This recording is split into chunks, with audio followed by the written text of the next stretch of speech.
Hey, how are you? Yeah, glad you could join me.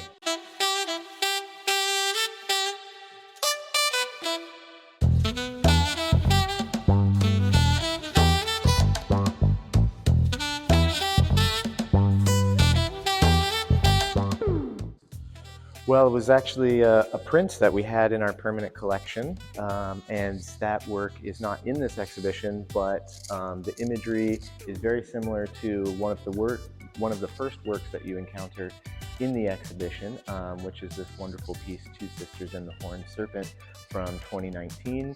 And you can see a real command of collage, illustration, and this really dynamic composition that's all embedded with this imagery from Detroit.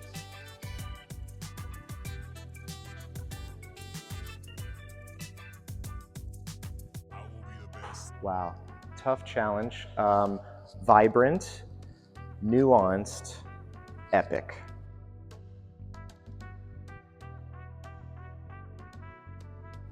Yes, Jamea and I were talking about a new body of work that she wanted to make for this exhibition, and she had been reading a book originally published in 1600 called Mundus Alter et Idem, Another World and Yet the Same. And it's a story that's actually somewhat riffing off of the Odyssey, and it's about a group of British citizens who decide that they want to leave England and they go in search of a better place to live in the South Seas, but run into a series of different islands and a colorful cast of characters along the way.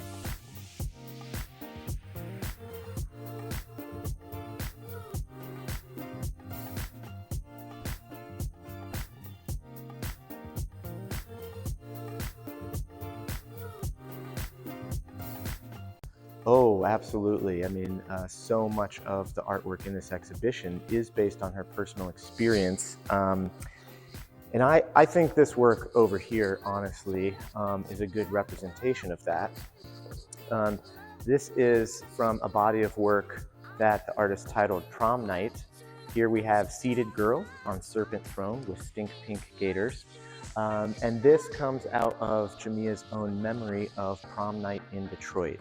A wonderful evening where she said the youth of the city really felt like they had agency, like they were royalty. Um, and one of the things that is a common sight on a prom evening is a throne on someone's front porch or in their front yard. It's a place where you might take your pictures before your friends come pick you up. That's where you wait and all the neighbors come to see you before you catch your ride to the prom dance. And so this was a work that was made actually while she was living in Washington, D.C., but was primarily concerned with her memories of growing up in Detroit.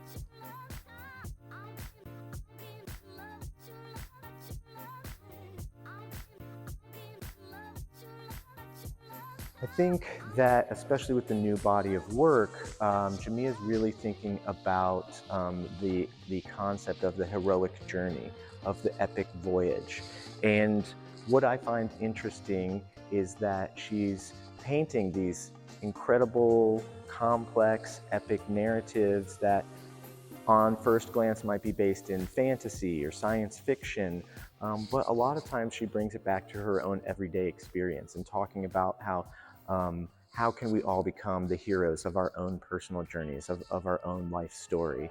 And so I really love that she can deal with something grand and epic and mythological, but also something concrete that I think relates to most people.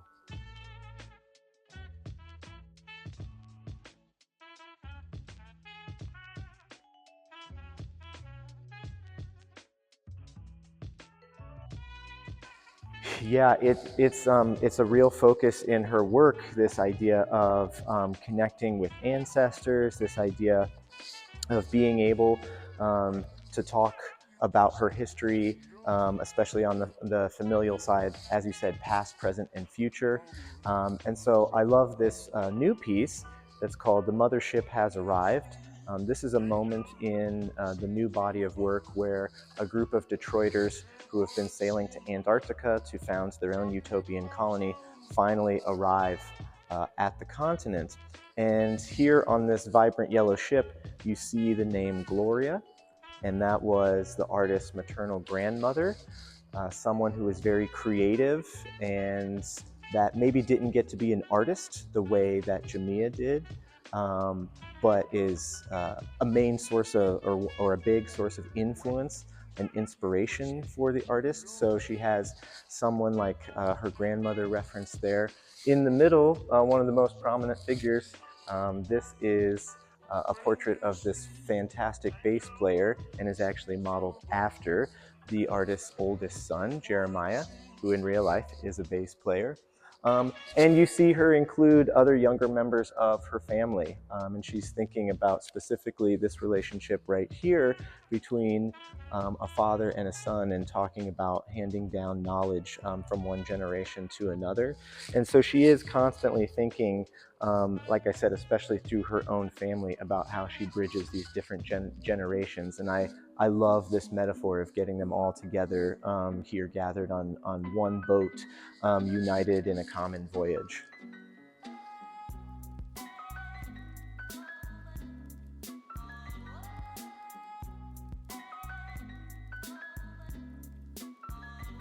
Well, I think especially working with artists, one of the most important jobs of a curator is to listen.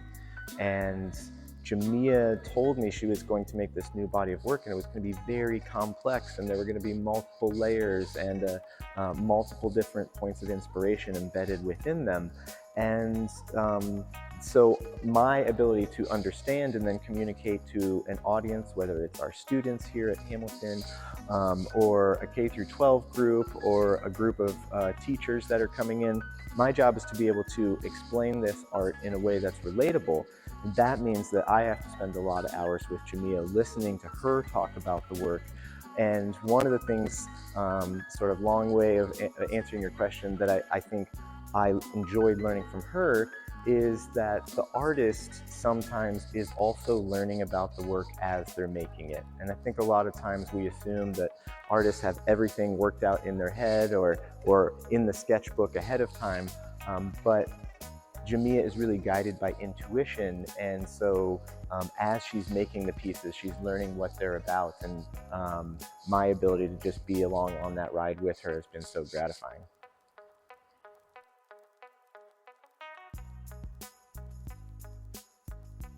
Well, I think there is a very dramatic moment across the gallery here where we see the protagonist of this story of these Detroiters going down to Antarctica. And here we're introduced to the character of Iceberg. He's the leader of this voyage. And Jamea and I were talking quite a bit about different references that we both gravitate towards as children of the 80s. We're both the same age and grew up in the 80s. And so we were talking about some of the epic narratives from our youth. Movies like Star Wars, movies like Indiana Jones, and she was thinking about the movie posters that were made at that time, these beautiful hand-drawn images with all of the characters in very dramatic poses. And so she thought about those types of aesthetics when she was making this very dramatic piece here of Iceberg looking back over his shoulder. He's holding a compass that's pointed north. And that's sort of indicating that he's about to go on this voyage to find himself, to find out what his true north is, to find out what his morals are. And so, you know, we get to tag along the whole way. The other thing that you can't ignore about this piece, of course, is the incredible frame. And I love talking about that because it was a true collaboration between the artist and our exhibition design team.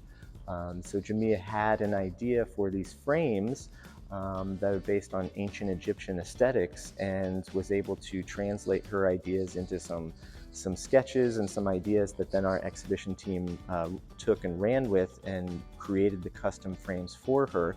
And part of her reasoning in wanting these pieces to be framed is that it creates sort of a literal and a metaphorical portal. And she's thinking about how we as viewers enter the painting. She's thinking about the relationship of time and space. And she wanted to create this enclosure here, as I said, that then acts as a portal.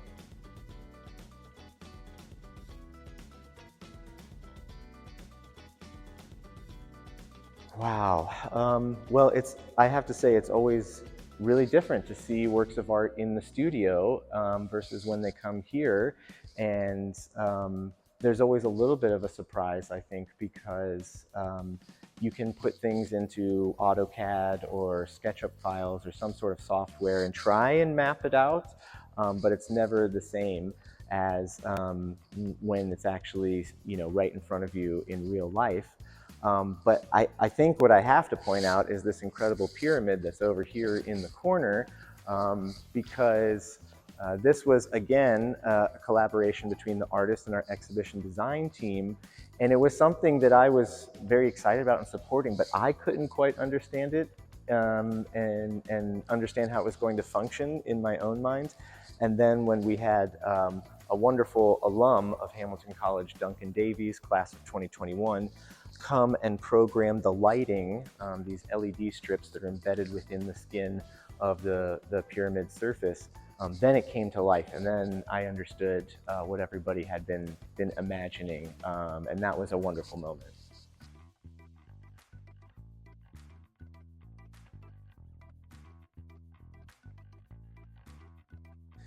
Yeah, I wanted to understand sort of where Jamea had been in terms of not just her artwork, but museum installations. And so I went down to a wonderful exhibition of her work that was at Miami, the Museum of Contemporary Art, North Miami. And that was wonderful to see how she had thought about her work in a museum space. And that was basically our first conversation. What did you love about that show, and what do you want to build on for your next show? And that allowed me to think about some goals or some constraints that we wanted to build into our work plan. And then right after that, I wanted to understand what this new body of work was, because we knew we wanted to put in some older work. And the thought process behind how we chose those older works was, what pieces actually give you little clues or little breadcrumbs that will then help you understand how Jamea got to this new body of work. So all of the older works that are in the show are actually supporting your understanding of the new work as well. And from there, an exhibition is what you can make of it. So you have to see what pieces are available. And Jamea and I had a great time tracking some of those down and figuring out the final checklist.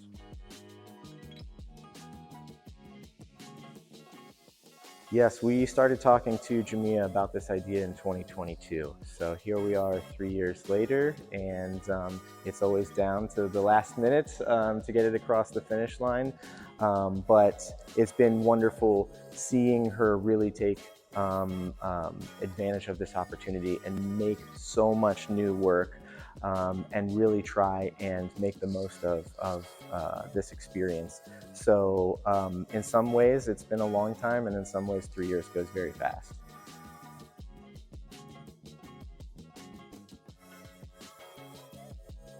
Well, it's not out of the ordinary, but of course we came in and we thought we knew where the paintings went, and we weren't quite sure, but we gave it our best shot of kind of arranging the room. And then Jamea came in and she told us her thoughts, and it just really helped me kind of see the total installation in a different way. And that happens every time. There's always going to be changes from your first idea. But I really enjoyed that part of the process. And so it's always fun to be surprised when you can finally see things through somebody else's perspective.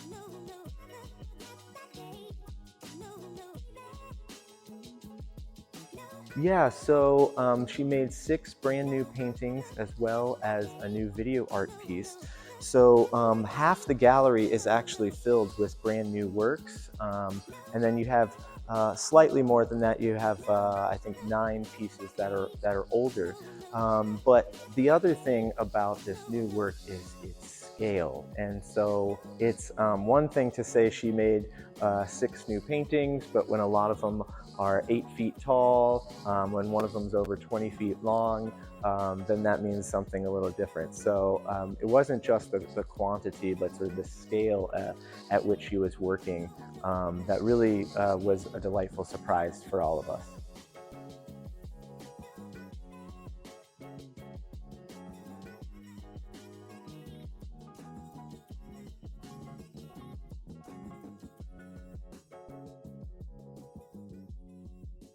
Yeah, there has to be some intentionality behind it, understanding what relationships you can create between works and how they talk to each other.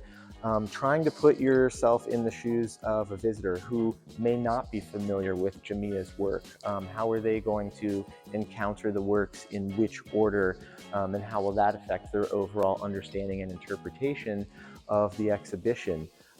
Even things like lighting are incredibly important, and if we do them right, you never think about them because it's working so well that you're just able to enjoy the piece. But the other thing that I'll say is it's a real team effort. So there's a lot of decisions that we kind of think are just curatorial decisions. Well, you know, the curators are going and they're asking the exhibition designers and the artists and their colleagues. So a lot of these decisions are not just one person unilaterally trying to think about what's best for the exhibition. It's a real team effort.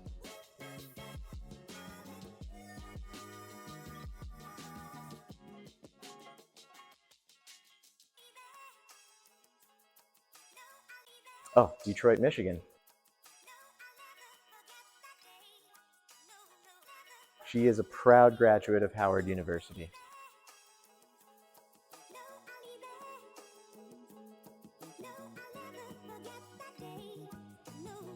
I gotta say Afrocobra on that one.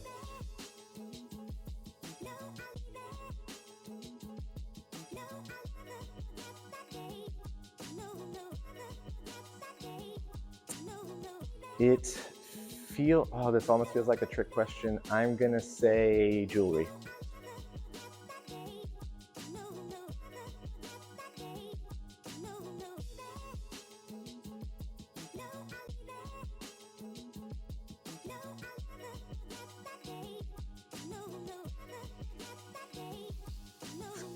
It's gotta be 15.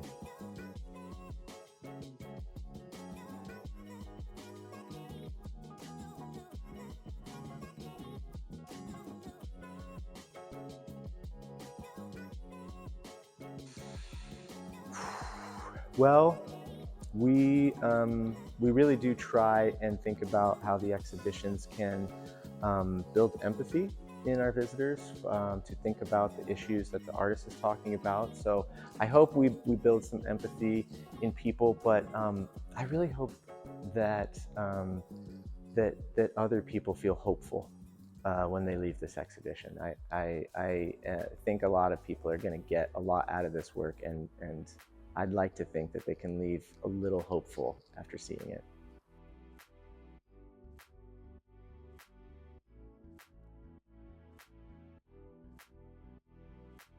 Yeah, we are a teaching museum, and so the type of art that we bring in, the type of artists that we collaborate with, have to understand that our mission is to use the art as teaching tools, as a way to talk about issues, especially current events, but issues that are relating to a wide range of disciplines.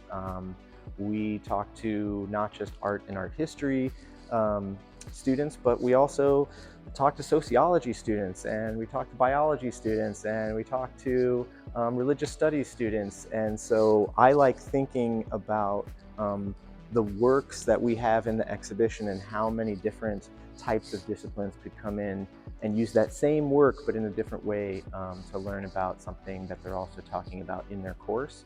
So the artwork has to be able to do that, but our artists have to understand that too, because we are working with them. They are coming to campus, they are teaching the students, they are collaborating with faculty, and so it takes the right type of artist that wants to invest in those types of conversations, those types of engagements and relationships.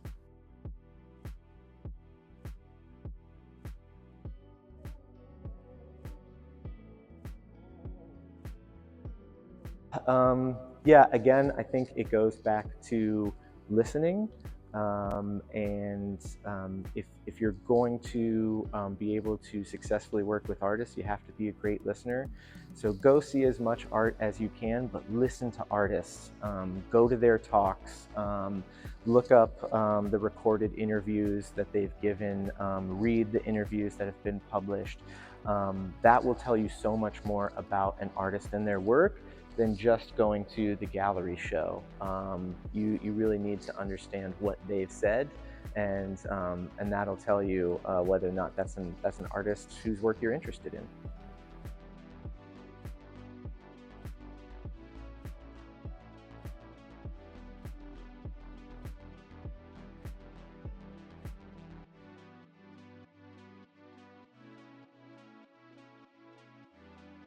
Thanks for stopping by.